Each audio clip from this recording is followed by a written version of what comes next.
Whether you're on the way to work, running errands, or driving the kids around, hitting a flat tire can quickly put a major speed bump in your day. Changing a flat tire is dirty, hard work, and quite frankly can be challenging. That's why Kia offers the Tire Mobility Kit, a quick and easy way to get you back on the road and to your Kia dealership to repair or replace the tire. This little guy here takes the place of a spare tire, a lug wrench, a jack, and a whole lot of aggravation. So let me show you the components of the Tire Mobility Kit.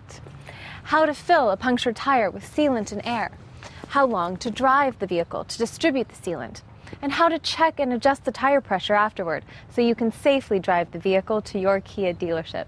Plus, get the kids to their play dates, the errands done, and even to work on time. But first things first, always find a safe place to pull over where you can work on your flat tire. Turn on the emergency flashers, make sure the road behind you is clear, and pull to a safe, flat area. Now, also important to remember, the Tire Mobility Kit will work for punctures in the tire's tread of about 1/4 inch, or 6 millimeters. Any larger than that, or if the damage is to the sidewall, then this kit probably won't do the trick, and you'll have to call roadside assistance. If you see the nail or object that punctured the tire, do not remove it. I'll tell you why in just a little bit. Now, the kit itself consists of a sealant canister, which is good for one inflation, the compressor, and tucked in the back of the compressor is the compressor hose and the extension cord for the 12-volt power outlet. It's long enough to reach a power outlet in your vehicle and get to any of the 4 tires. Now, to get started, remove the sticker from the sealant canister and place it somewhere you can see it on the vehicle, like on the steering wheel or dash, to remind you to drive at the safe speed limit listed on it until you have the tire replaced or repaired. You'll notice there's an expiration date on the sealant canister here, with the year listed first and then the month. Check that this yellow button is not depressed. This can be used to reduce tire pressure. On kits where the pressure gauge is attached to the compressor hose, make sure the screw cap here is tightened. This may be used to reduce tire pressure and needs to be closed at this point. The first connection is the compressor hose to the sealant canister. Now, twist the cap off of the valve stem of the deflated tire. Now connect the hose from the sealant canister to the valve stem.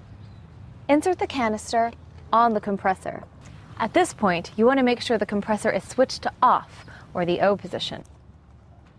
Take the extension cord and plug it into the power outlet in the vehicle and turn the ignition on. Switch on the compressor like this and let it run for approximately 5 to 7 minutes until the tire pressure reaches 35 psi, not exceeding 7 minutes. What's happening now is that the canister is emptying the sealant into the tire, and the compressor is filling the tire with enough air so that you can drive it. Now, turn the compressor off. If after 7 minutes the tire pressure is below 29 psi, the puncture is too large to seal. Call Kia roadside assistance in this case.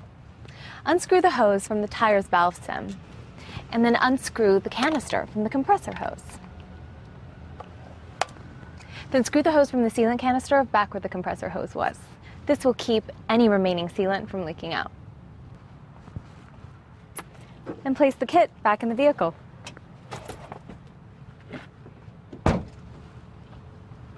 Now drive the vehicle for 4 to 6 miles, or approximately 10 minutes, at speeds between 12 and 50 miles an hour. Here's why. As you're driving, the sealant is distributed throughout the tire. The movement of the tire and friction causes the sealant to solidify, plugging up the puncture to create a reliable seal. The sealant is liquid at first, but friction causes it to become more solid. That's why it's important, as I mentioned earlier, that if you should notice a nail or similar sticking out of the affected tire, do not remove it. The sealant will fill in the puncture hole around the object and effectively seal the puncture. Now take the kit's compressor back to the affected tire and hook up the compressor hose directly to the tire's valve stem. Reattach the power cable to the power outlet in the vehicle and turn the ignition on. Check the gauge to see if the tire has the proper PSI. You can find that information on the tire and loading label, right inside the driver's door. On kits where the gauge is located on the compressor itself, you can deflate the tire if the pressure is a little high to the proper PSI by pressing this button. Or loosen the screw cap on the compressor hose on kits where the gauge is attached to the hose. If the pressure is too low, turn the compressor on to inflate the tire. Turn the compressor off when checking the tire pressure for an accurate reading. That's it. Now you can drive your vehicle to your Kia dealership and have them inspect the tire for you. It would also be a good time to get a new sealant canister, as they're only good for one use each. The Tire Mobility Kit is not only easy and safe to use, but it increases the fuel economy of your Kia. That's because there's no heavy spare tire or jack, so it reduces the weight of the vehicle. And you don't have to get your hands dirty. To help you get better acquainted with these and other features, always check your owner's manual for complete operating information and safety warnings.